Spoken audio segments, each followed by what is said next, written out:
Hi, I'm going to be showing you how to make a fudge chocolate chip cookie dough recipe for any simple occasion or outing that you need to bring something to.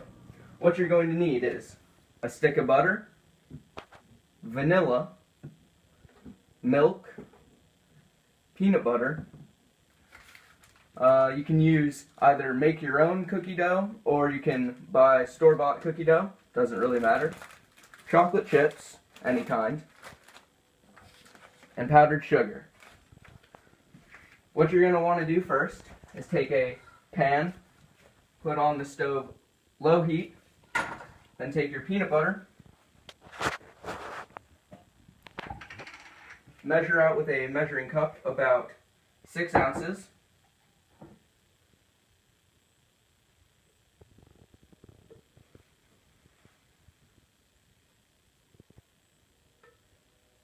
That should be good.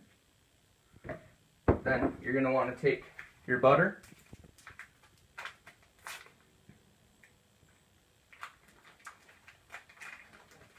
put it into the pan so it melts before you add anything else.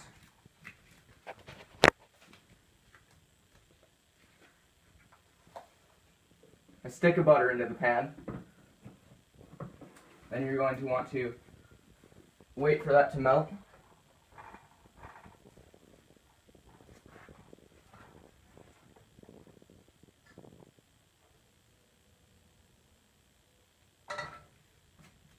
And while that's melting, you're going to take your milk and measure about 2.5 tablespoons. It's okay to add it while the butter is melting. 1, 2. Just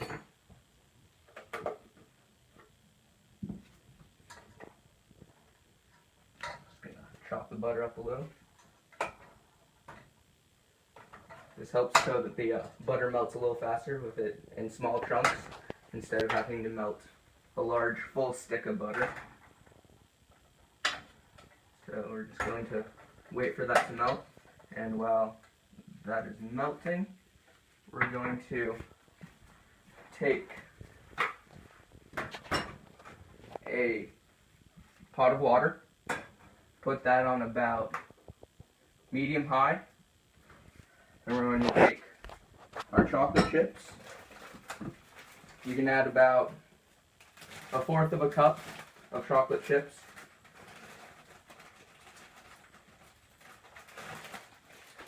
And we're going to want to wait for a little bit till the water in that pot or pan starts to simmer and boil. Then we'll move on to the next step. In the meantime, I think our butter is almost melted. Yes, I do believe so. So we're going to add the 6 ounces of peanut butter into this pan.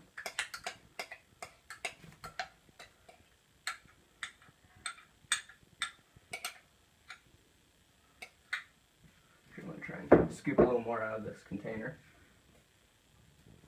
just to get a real rich, good peanut butter taste. Oh.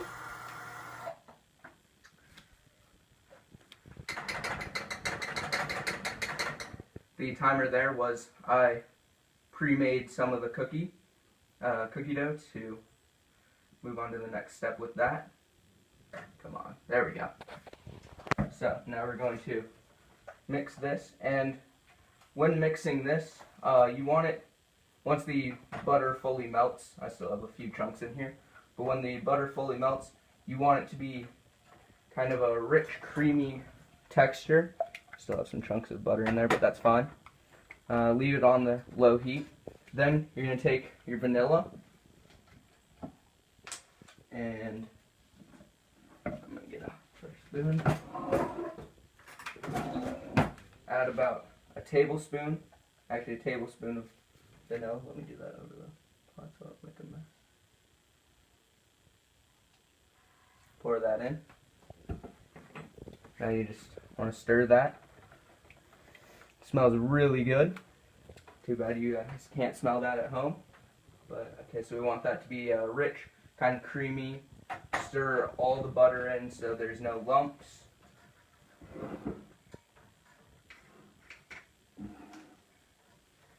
the meantime, I'm going to check on the cookies that I had already put in, or a cookie, because you don't want too many cookies because you're going to be grinding the cookies up to make a crust. Take that out. That looks pretty good. So we're just going to take our spatula, and so it doesn't stick down. Ooh, that's perfect. It's a little chewy, so we'll give that time to cool over here. Just let that cool so it's not as chewy, and yeah, so it's not as chewy, so that when you put it in there, it doesn't stick to the blender sides. And then we're gonna come back over here to our peanut butter mixture. It's about the part where we can add the confectionery sugar. What you want to do is take your confectionery sugar, or powdered sugar, doesn't really matter. You're going to want to add 2 cups of powdered sugar, carefully.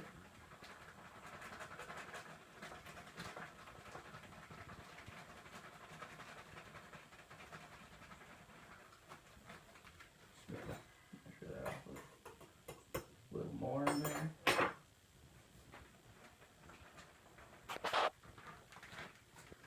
Okay. Oops. 1. Second cup.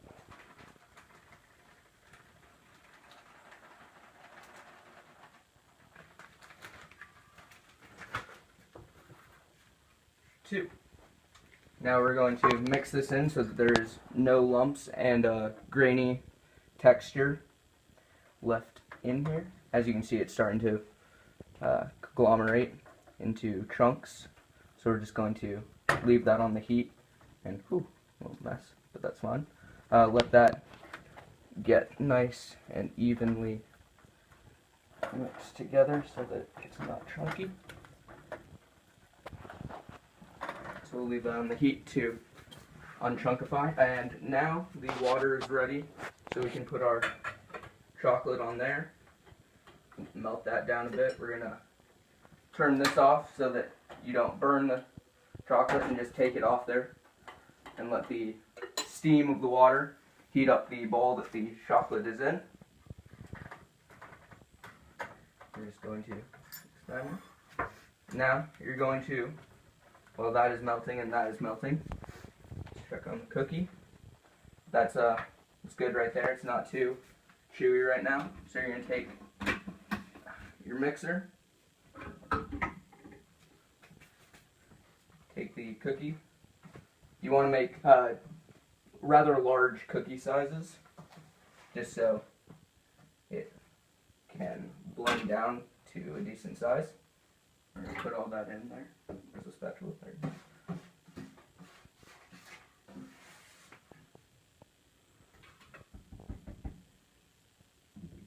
And we're going to put the lid on.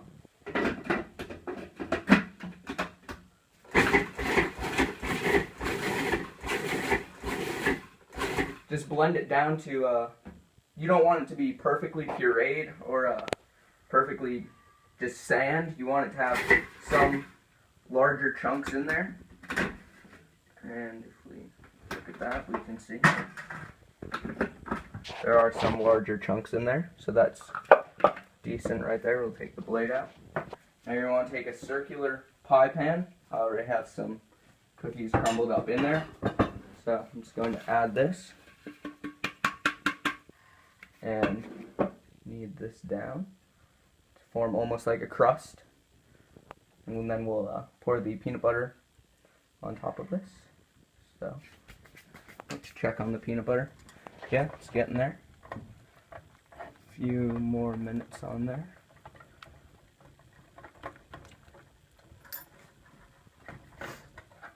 I find this recipe is quite easy for dinner parties, birthdays.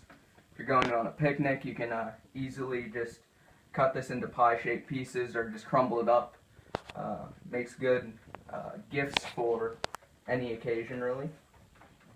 I actually created this recipe with a friend. We were hanging out at his house, and he had the fudge recipe. So we decided, what could we put into this to make it more interesting? And he had a tube of cookie dough lying around. So originally we didn't have the cookie dough crumbled up into that to form like more of a pie crust. Instead we just baked the cookies and then poured the fudge on top of it. It was very good. And now actually the peanut butter is ready to go on top. So what you're going to want to do is just carefully and evenly pour that on top. Nice and easy. You want to try and cover every bit of cookie dough, or cookie crumble I should say, it's not really dough anymore.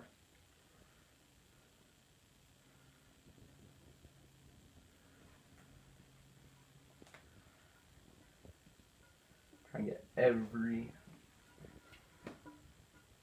last bit out.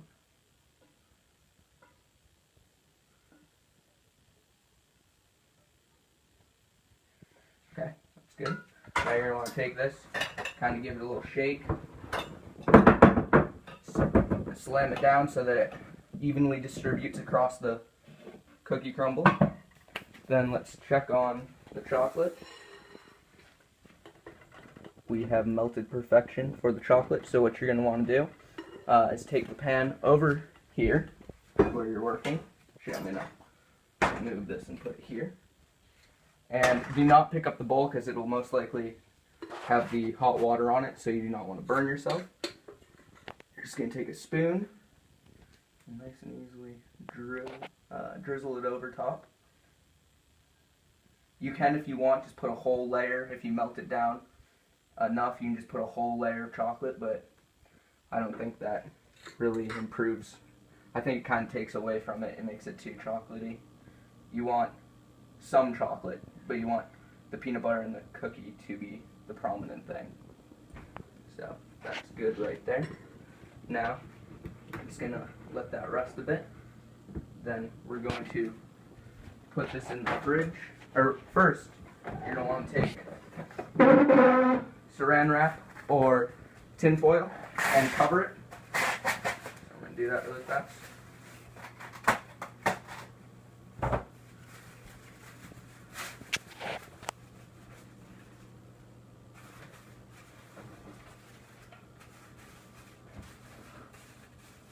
Cover it all the way around. That way, no flies or it doesn't get that stale refrigerated taste.